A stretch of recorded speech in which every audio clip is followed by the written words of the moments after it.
Hi friends, কেমন আছেন? দেখুন, আইসিটি কম্পিউটার টিচারের অ্যাপ্লিকেশন বা বিভিন্ন প্রসেস নিয়ে অনেক রকম কনফিউশন বা অনেক রকম কোয়েরি, অনেক কোশ্চেন আসছে। তো আমরা ভাবলাম যে আমরা এরকম একটা ভিডিও তৈরি করি যেখানে আইসিটি যে ইনস্ট্রাকশন ম্যানুয়ালটা আছে, মানে আইসিটি কম্পিউটার অ্যাপ্লিকেশনের জন্য বা সিলেকশন প্রসেসের জন্য, তো টোটাল আমরা একটা ভিডিও তৈরি করেছি সেই ইনস্ট্রাকশন ম্যানুয়াল বা instruction to fill up the form, instruction to selection procedure, instruction to posting, তার উপর বেস করে ভিডিওটা তৈরি করেছি। ভিডিওটা আশা করি ভালো লাগবে। ভিডিওটা একটু বড় হবে, আর আমরা টোটাল ইনস্ট্রাকশন ম্যানুয়ালটা ফলো করে ভিডিওটা তৈরি করেছি যাতে আপনারা সঠিকভাবে ব্যাপারটা বুঝতে পারেন। তাহলে আসুন আমরা খুব ভালো করে ইনস্ট্রাকশন বা গাইডলাইন কি আছে আইসিটি কম্পিউটার টিচারের জন্য সেটাকে দেখে নিই। জেনারেল ইনস্ট্রাকশন ফর ক্যান্ডিডেটের জন্য general instruction. The Webel informatics limited, government of West Bengal undertaking, is implementing ICT at school projects across 3586. দেখুন, অ্যাকচুয়ালি ওয়েবল ইনফরমেটিক্স লিমিটেড এটা স্টেট গভর্নমেন্ট আন্ডারটেকিং একটা সংস্থা, যে আইসিটি প্রজেক্টটার মূল দায়িত্বটা পেয়েছে। তারা অন্য কোম্পানির মাধ্যমে কাজটা করাচ্ছে। সেই কোম্পানিটা কি? ILFS education and technology services limited. যদিও এটা এখন নাম পরিবর্তিত হয়ে স্কুল নেটে হয়েছে, এদের আর একটা শাখাও আছে লার্ননেট। তাহলে ওখানে 3586 আর তারপর 2442 স্কুল আন্ডারে এই প্রজেক্টটাকে রান করার ব্যবস্থা করা হচ্ছে। A school coordinator has deployed each of the school to manage the ICT lab, to impart computer education to student and train teachers in IT skill. এখানে আইসিটি কম্পিউটার টিচার বা coordinator যিনি recruited হবেন তার কি দায়িত্ব? সেখানে স্টুডেন্টদের পড়ানো, দরকারে টিচারদেরও কম্পিউটার এডুকেশন প্রোভাইড করা, প্লাস আইসিটি যে ল্যাবরেটরিটা হয় সেই ল্যাবরেটরি মেনটেন্স করা। আচ্ছা, next, ILFS invites application from eligible professionals to work as computer coordinator in school across West Bengal as and when the needs arises.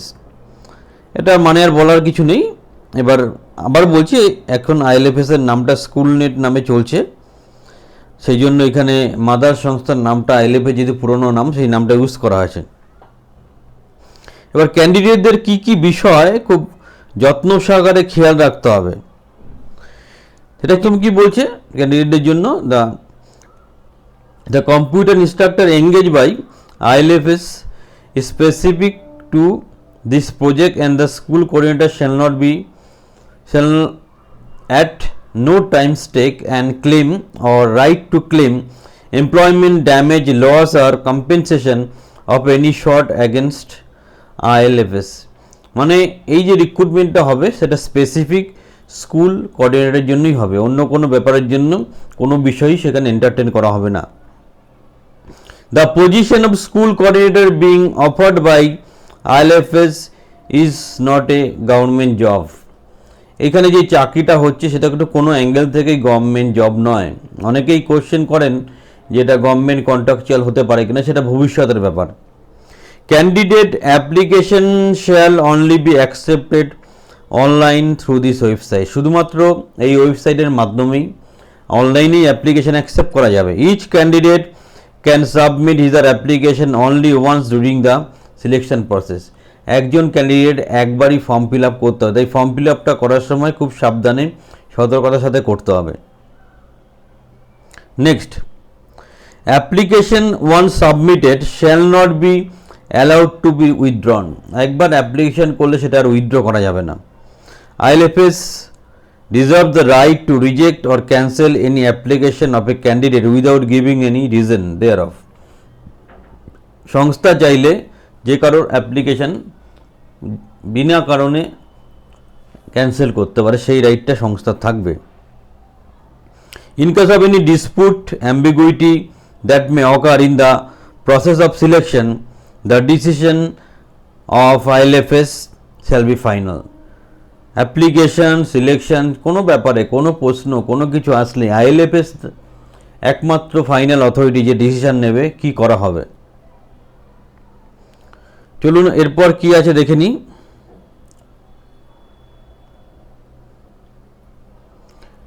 Next,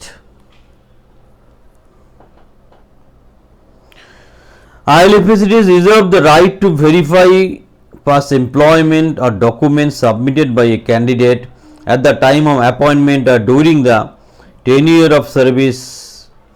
ILFS candidate document verification check সব কিছু করার capacity বা দায়িত্ব নিতে পারে যে কোনো পরিস্থিতিতে যে কোনো সময়। In case it is detected at any stage that documents submitted by the candidate are false or the candidate has the suppressed relevant information, his or services shall be terminated with immediate effect.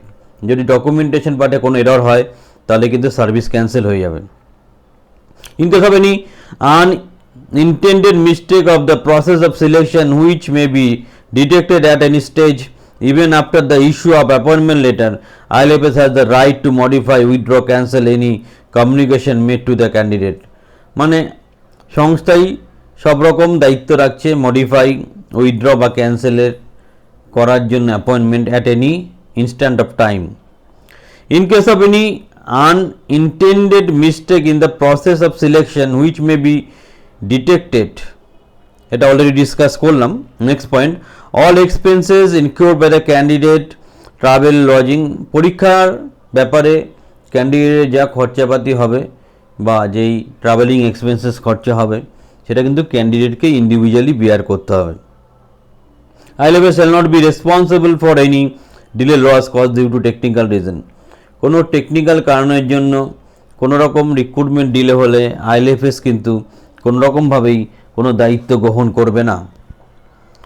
The following eligibility shall be applicable for the post of school coordinator. The candidate should be, এটা খুব গুরুত্বপূর্ণ জায়গা যে actually কী কী criteria লাগছে বা যাতে candidate মানে ক্যান্ডিডেটের কী কী ক্রাইটেরিয়া থাকতে হবে এই সিলেকশন প্রসেসের মধ্যে আসার জন্য বা ক্যান্ডিডেট কখন এলিজিবল হবে এই অ্যাপ্লিকেশনটা করার জন্য। এক নম্বর হচ্ছে গ্র্যাজুয়েট ইন এনি ডিসিপ্লিন, যে কোনো সাবজেক্টে সে সায়েন্স হোক, আর্টস হোক, কমার্স হোক, গ্র্যাজুয়েট হলেই হবে। 1 year computer diploma in computer applications, এরপর 1 বছরের একটা কম্পিউটার ডিপ্লোমা কোর্স হয় সেই কোর্সটা অবশ্যই করতে, অথবা ডুয়েক এ লেভেল, অথবা কেউ BCA করা থাকলে সেটাও হবে, অথবা হায়ার কোনো ডিগ্রি MCA হতে পারে, সেগুলো acceptable. Well versed in basic computer operation, কম্পিউটারের ফান্ডামেন্টাল নলেজ কিন্তু ভালোভাবে থাকতে হবে।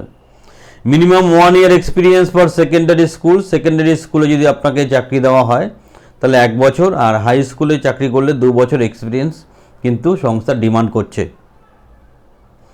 Preference will be given those candidates who are, কাদের বেশি প্রেফারেন্স দেওয়া হবে? এক graduate, post graduate in computer, যারা কম্পিউটার ফিল্ডে গ্র্যাজুয়েশন বা পোস্ট গ্র্যাজুয়েশন করেছেন, মানে BCA, MCA, BSc in computer science, BSc in IT, অথবা BTech অথবা MTech ইন কম্পিউটার সায়েন্স অথবা IT ইঞ্জিনিয়ারিংয়ে, তাহলে তাদের বেশি প্রেফারেন্স দেওয়া হয়। B.Ed degree holders with computer knowledge, B.Ed degree যারা আছে তারা কিন্তু বেশি প্রেফারেন্স পাবে এবং কম্পিউটার নলেজেরও প্রসঙ্গটা এখানে থেকে যাচ্ছে, মানে কম্পিউটার নলেজ থাকতে হবে। নেক্সট এই বলছে the tenure of employment shall be for a period of 1 year shall be renewable or annual basis satisfactory performance, মানে যেই চাকরিটা প্রথম ইস্যু করা হবে লেটারটা চাকরিটার জন্য সেটা কিন্তু 1 বছরের জন্য ভ্যালিড, আর প্রত্যেক বছর বছর এটাকে রিনিউ করা হবে। চলে আসুন নেক্সট পয়েন্ট, কি বলছে?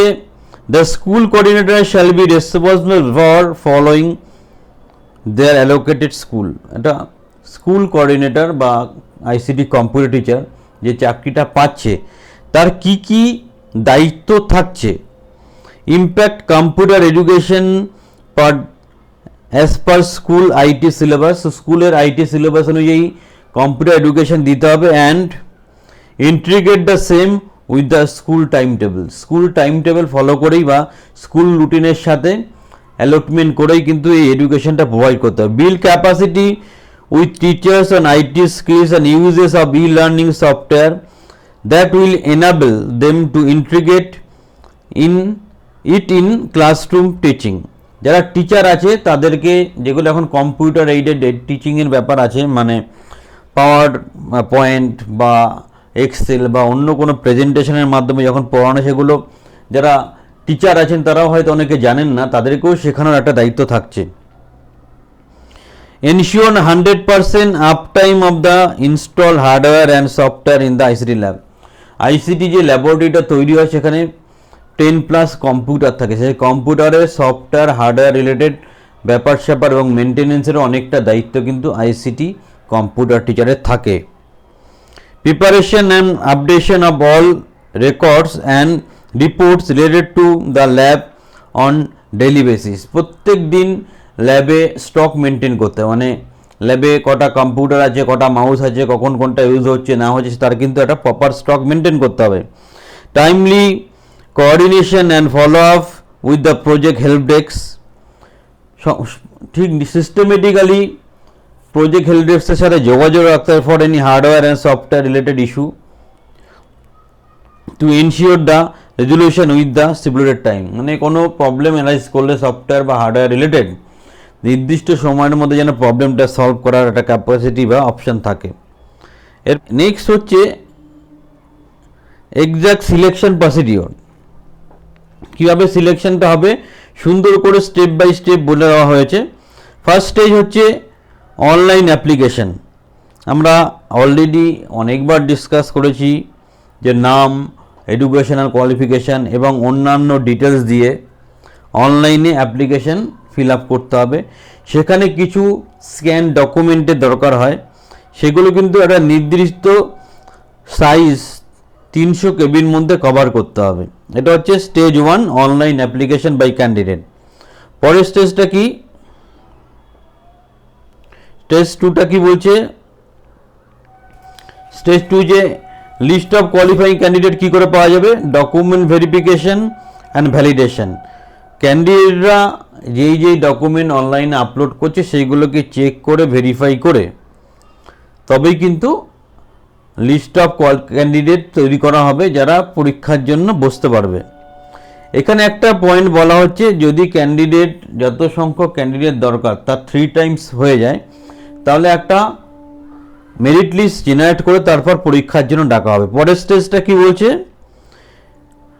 ইন্স্যুরেন্স অফ অ্যাডমিট কার্ড ইমেলে পাঠানো হবে যারা শর্টলিস্টেড হলেন বা যারা কোয়ালিফাই করলেন ডকুমেন্টেশন পার্টে, সেটা হচ্ছে পরের স্টেপ। তারপরে কি স্টেজ 4, স্টেজ 4টা ভীষণ ইম্পর্টেন্ট।